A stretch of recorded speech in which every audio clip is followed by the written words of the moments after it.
Hello guys, आज हम पढ़ेंगे क्लास 11th यूपी बोर्ड के इतिहास सब्जेक्ट का चैप्टर 4 इस्लाम का उदय एवं विस्तार यानी द सेंट्रल इस्लामिक लैंड।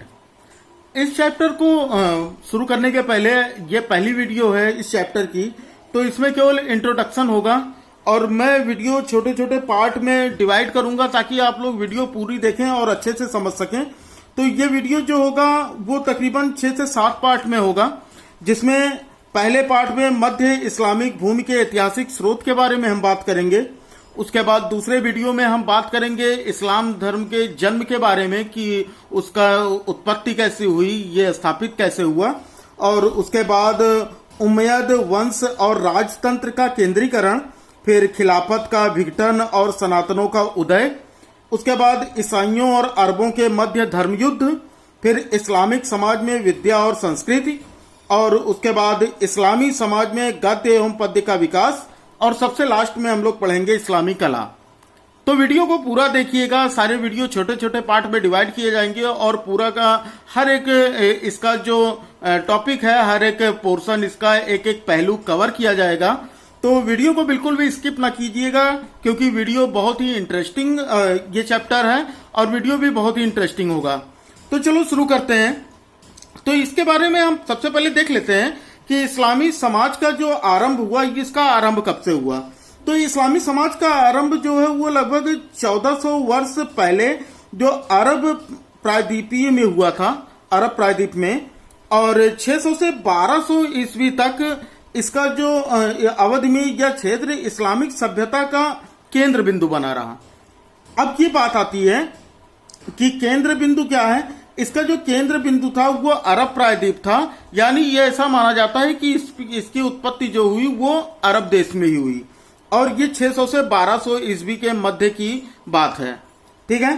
फिर इस्लामी शब्द जो है, अब ये हम जान लेते हैं कि जो इस्लामी शब्द का प्रयोग हुआ ये केवल धार्मिक अर्थ के लिए नहीं हुआ, जबकि ये संपूर्ण समाज एवं संस्कृति के रूप में किया गया। क्लियर है बात इसकी। तो इसका मतलब ये है कि ये इसका केवल ये धर्म का नाम नहीं है, ये क्या है, इसका इसलिए इसका यूज हुआ कि इसलिए इसकी स्थापना की गई कि ये संपूर्ण समाज और संस्कृति को संभाले रखे। इस समाज का जो उद्भव एक ऐसे समय में हुआ जिसमें मुसलमानों को और उनके धर्म को सामाजिक रूप से प्रमुखता प्राप्त थी। उस समय जब ये शुरू हुआ तो उस समय जनरली जो थे वो यहूदी हुआ करते थे। तो उस समय जो मुसलमान जो हुए, जो थोड़े बहुत मुसलमान हुए, तो उनको और उनके जो धर्म, उनका जो धर्म है मुस्लिम धर्म, इसको सामाजिक रूप से प्रमुखता प्राप्त थी। और गैर मुसलमान भी इस समाज के अभिन्न अंग थे। गैर मुसलमान में कौन थे, जैसे कि इसमें ईसाई प्रदेश के जो लोग थे, यहूदी लोग, यानी इसके प्रमुख अंग थे।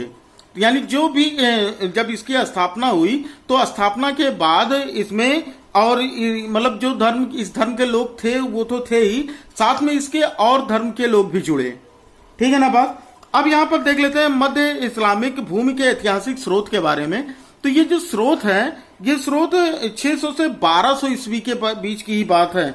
यानी ये जो इस्लामी सभ्यता के जो केंद्र बिंदु की अवधि है 600 से 1200 ईस्वी, तो स्रोत भी इसी समय के बीच के हैं। 600 से 1200 ईस्वी तक मध्यवर्ती इस्लामी देशों के इतिहास के बारे में जानकारी प्राप्त करने के जो प्रमुख स्रोत हुए वो हुए इतिवृत्त, यानी क्रॉनिकल। क्रॉनिकल का मतलब जो समय वृत्तांत लिखा गया, समय से क्या कौन सी घटनाएं किस समय में हुई उससे प्राप्त हुई, जिसे तवारीख, उर्दू में इसे उर्दू कह सकते हो या अरबी कह सकते हो, क्योंकि उस समय की जो रचनाएं मिली हैं वो अरबी में मिली हैं, तो उसे तवारीख कहा गया। ठीक है। उसके अलावा इसके अंतर्गत जो घटनाओं के वर्णन का कालक्रम जो है वो मतलब जो कालक्रम के अनुसार इसमें घटना का वर्णन किया गया, यानी जिस समय पर जो घटनाएं होती गई उसका वर्णन किया जाता रहा। तो ये इतिवृत्त या फिर इसे तवारीख कहा गया, इंग्लिश में इसे क्रॉनिकल बोलते हैं।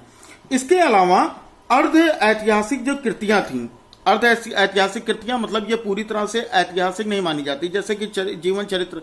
तो जीवन चरित्र क्या है, ये हमें इतिहास में तो नहीं पढ़ाया जाता, इसलिए इसे अर्ध ऐतिहासिक कृति कहा गया।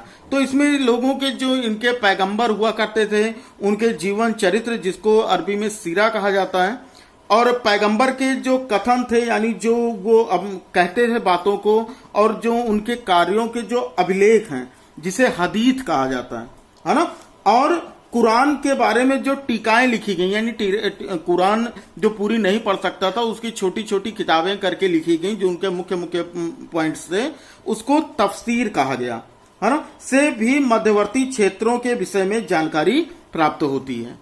क्लियर हुई बात। यानी इसकी जो अर्ध ऐतिहासिक कृतियां हैं, अर्ध ऐतिहासिक कृतियों में जो इनके पैगंबर लोग थे, जो इनके महान लोग थे, उनके जीवन चरित्र जिसको सीरा कहा जाता है, और पैगंबर के जो कथन होते थे, यानी जो वो प्रवचन देते थे उसको, और उनके कामों के का एक अभिलेख बनाया गया, उसे हदीथ कहा गया। और कुरान के बारे में जो टीकाएं लिखी गई, यानी कुरान से जो मुख्य बातें होती थी उसकी टीकाएं यानी तफसीर, और इन सबसे, इसके अलावा इन सबसे तो जानकारी मिलती ही है।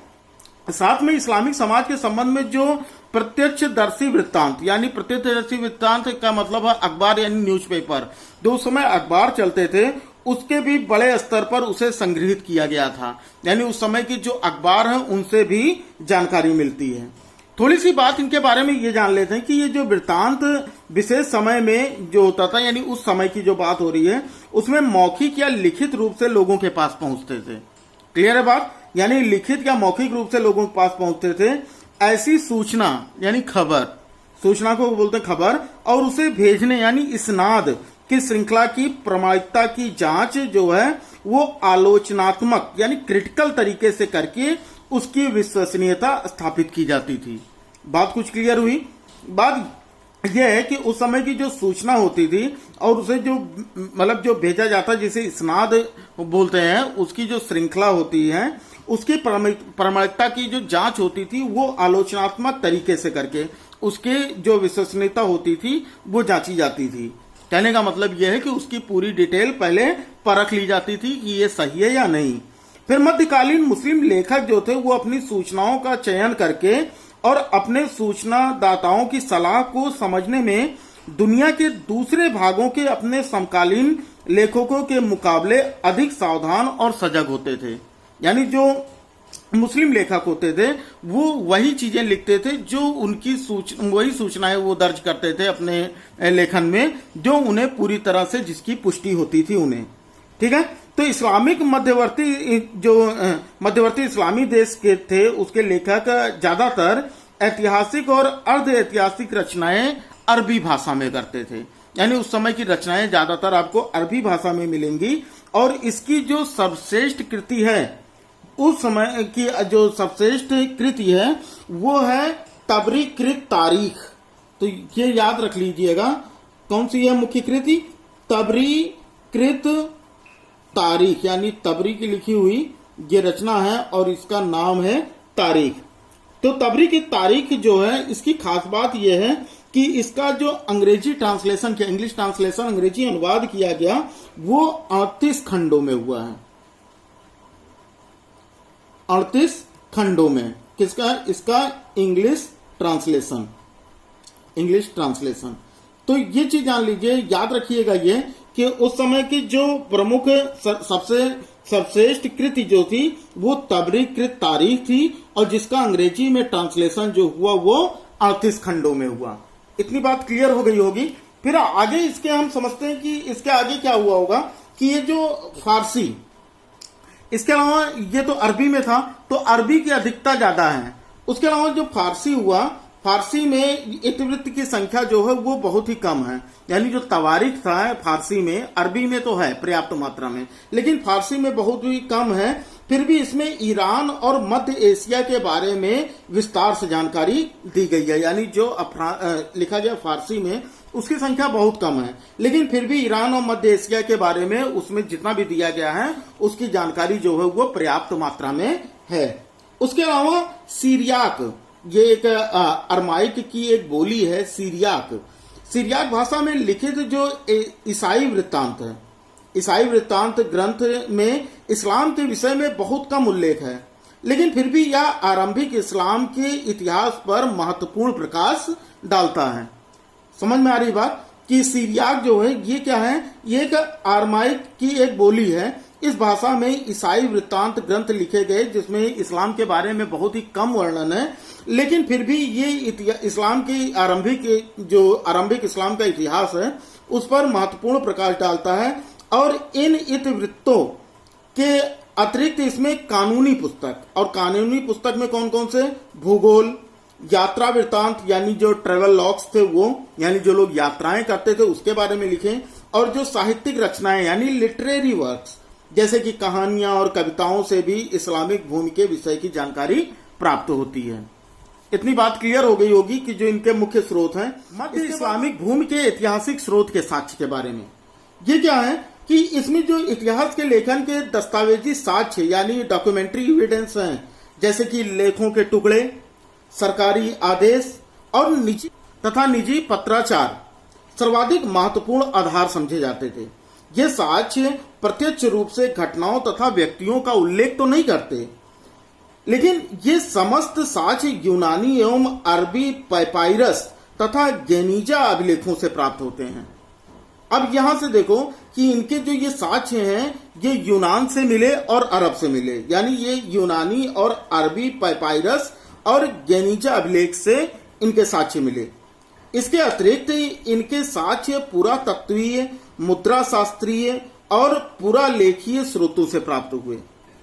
ये सभी साक्ष्य आर्थिक इतिहास, कला इतिहास और नामों तथा तिथियों के प्रमाणीकरण के लिए महत्वपूर्ण है, क्योंकि इन सब चीजों से जब किसी उस समय के लोगों के नाम, स्थानों के नाम और समय के लिए ये बहुत ही ज्यादा क्या है, ये विश्वसनीय थे।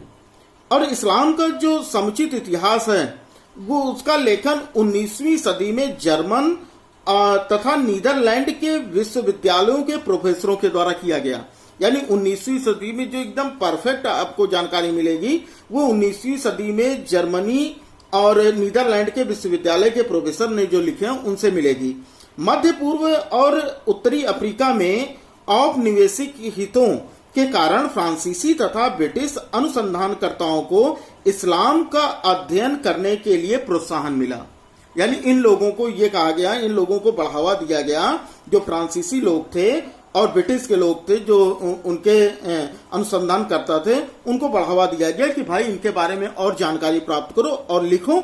इसके अलावा ईसाई पादरियों ने भी इस्लाम के अध्ययन पर बहुत ज्यादा ध्यान दिया, कुछ अच्छी पुस्तकों का लेखन भी किया, लेकिन मूल रूप से इनकी रुचि इस्लाम की तुलना में ईसाई में ज्यादा थी। तो ये इन लोगों ने इस्लाम धर्म के बारे में ज्यादा कुछ तो नहीं लिखा, इन लोगों ने ईसाई के बारे में ज्यादा लिखा। और यहां तक कि जो पुराने विद्वान है, जो अरबी विद्वान है और फारसी लोग थे, उन्होंने मूल ग्रंथों का जो है वो विश्लेषण किया।